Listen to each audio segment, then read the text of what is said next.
সাংবাদিকতায় বুনিয়াদী প্রশিক্ষণ 53 পর্ব। প্রিয় শিক্ষার্থী, আজ উপস্থাপন করব মফস্বল সাংবাদিকতা নিয়ে। মফস্বল সাংবাদিকদের ঝুঁকি সবচেয়ে বেশি, কারণ মফস্বলের প্রত্যেকটা সাংবাদিক পরিচিত, সবাই তাকে চেনে, সবাই সবাইকে চেনে।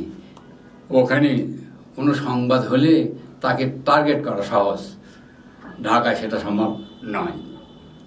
মফস্বলের সাংবাদিক প্রতি মুহূর্তে ঝুঁকির মধ্যে থাকে। দেশে ঢাকার বাইরে বেশ কিছু অঞ্চল আছে যেখানে সাংবাদিকতা বড়ই ঝুঁকিপূর্ণ। এই ঝুঁকি তৈরি হয় নানা দিক থেকে।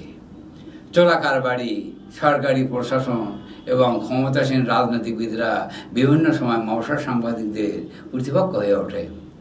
পাশাপাশি মফস্বলে একজন সাংবাদিক তার পেশাগত কারণে যখন কোনো প্রতিকূলতার মাঝে পড়ে, তখন তার নিয়োগকারী সংবাদ মাধ্যম তাকে সহায়তার জন্য কতটা এগিয়ে আসে সেটি নিয়েও প্রশ্ন আছে।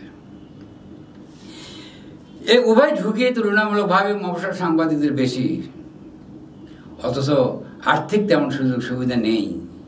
দেশ ও জনস্বার্থে অবৈধ অস্ত্র, মাদক, চোরাকারবারি, চাঁদাবাজি, টেন্ডারবাজি, সরকারি জমি দখল, শোষণ, জুলুম ইত্যাদি সম্পর্কে বস্তুনিষ্ঠ সংবাদ পরিবেশন করতে গেলে কায়েমি স্বার্থবাদী মহলের বিরাট ভাজন হতে হয়।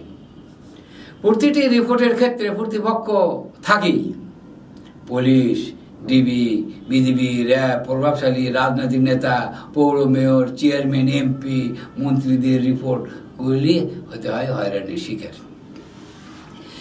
মিথ্যা, ধর্ষণ, হত্যা, চাঁদাবাজি প্রভৃতি মামলার আসামি যেতে হয় জেলখানায়, অন্যথায় ঘর বাড়ি, পরিবার পরিজন ছেড়ে পালিয়ে বেড়াতে হয়, অকালে হারাতে হয় প্রাণ, পঙ্গুত্ব বরণ করতে হয়।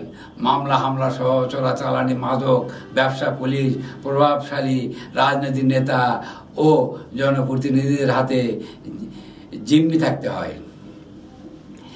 এখন বলা যেতে পারে কিছু বড় পত্রিকা আছে সাংবাদিক সমস্যায় পড়লে কর্তৃপক্ষ প্রয়োজনীয় ব্যবস্থা গ্রহণ করে, কিন্তু আমরা দেখছি অধিকাংশ পত্রিকায় কোনো সহযোগিতা করে না। বিভাগীয় কিংবা জেলা পর্যায়ের যেসব সাংবাদিক কাজ করেন তাদের অনেকেরই নিয়োগপত্র নেই।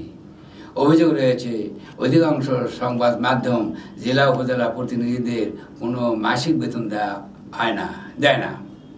আর ওয়েজ বোর্ড দূরের কথা, এটাও তো তাদের জীবনের ঝুঁকি এবং সুষ্ঠু কাজ করার ক্ষেত্রে চরম অন্তরায়। আগামী সপ্তাহে উপস্থাপন করব মফস্বল সাংবাদিকতা নিয়ে। ধন্যবাদ।